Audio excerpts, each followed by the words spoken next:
When you edit your own content and communications, do you actually understand what you're doing and why you are doing it?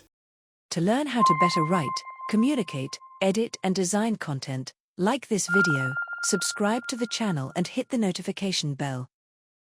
These are legitimate questions worth asking yourself, because most people edit their and others' work in an ad hoc way.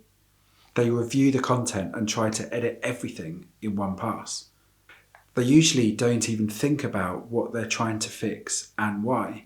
Instead, they just rely on spotting errors, such as spelling mistakes, and they may occasionally move text around or rewrite certain words. But it's a haphazard process. We experience this when our words are edited by others. Someone adjusts our content, but without being able to explain why they made their edits.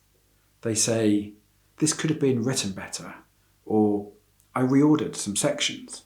But these are, in a way, self-evident statements. They don't offer any real insight or guidance. Saying "this could have been written better" doesn't indicate why it could have been better written, or why the edits have actually improved the content. Instead, you should edit your and others' work according to clearly defined criteria.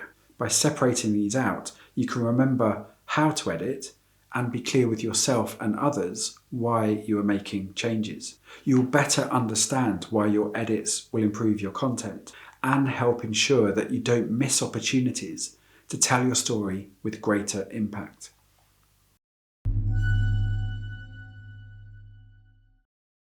You should edit content according to 5 criteria.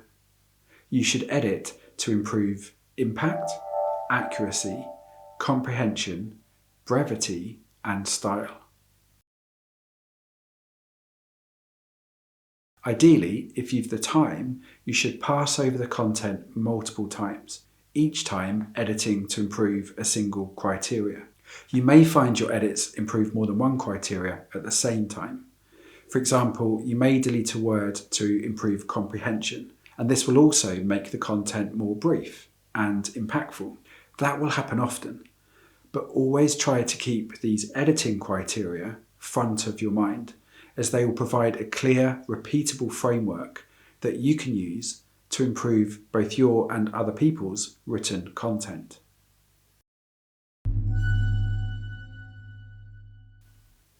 We'll later review each of these in more detail, but in order.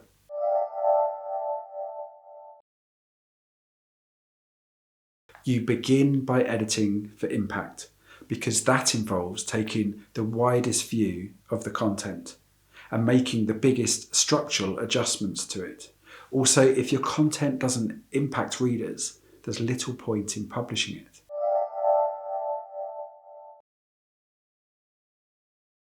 Then you edit for accuracy. If your factual content isn't factually accurate, you will turn your audience against you. You will lose authority. Your audience will stop believing you and be unwilling to continue reading the content or any further work that you produce.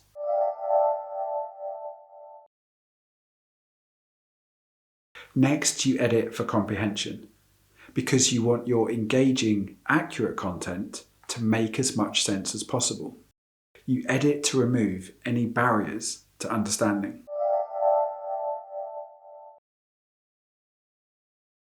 Then you edit to make your engaging, accurate and understandable content more simple and easier to hear.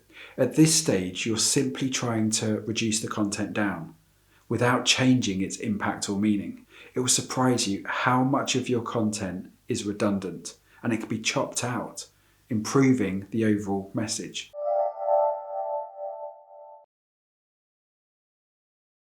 Finally, you edit for style. You review the content to make sure it uses the appropriate language. For example, that it uses only British English or US English. That you've paid attention to colloquialisms, ensuring that they're appropriate. That your content meets the requirements of your organisation's style guide if you have one. Or if you have control over design, that your content meets accessibility guidelines.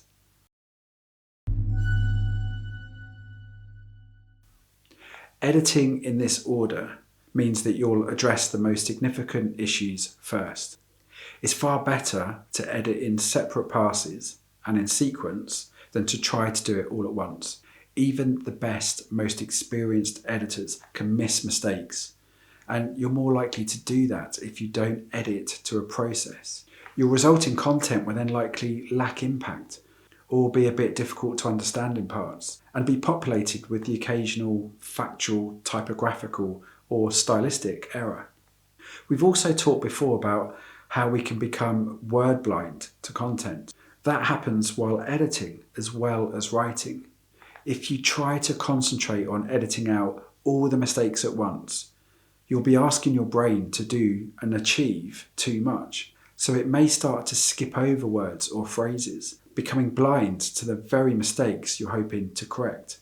Editing for impact, accuracy, comprehension, brevity, and style in sequence gives you the best chance to catch them all and produce the cleanest, most concise and engaging communications. All you have to do is like and subscribe to this channel to watch the full course of more than 90 videos for free, or visit Amazon to access the 450-page Factual Storytelling Handbook.